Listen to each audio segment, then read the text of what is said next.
We all, as citizens of this fine country, had hopes and aspirations for this budget.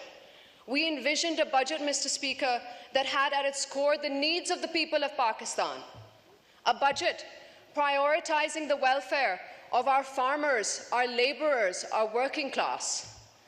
A budget that did not seek to benefit large corporations at the expense of the most vulnerable in our society. A budget which provided relief and redirected subsidies to the poor, to the farmers, to the laborers, to the working class. A budget that did not wish to make the rich richer and the poor poorer. A budget which sought to lessen the gap of wealth inequality. I ask you, Mr. Speaker, the budget is sitting before you. Do you think that these objectives have been raised in this budget?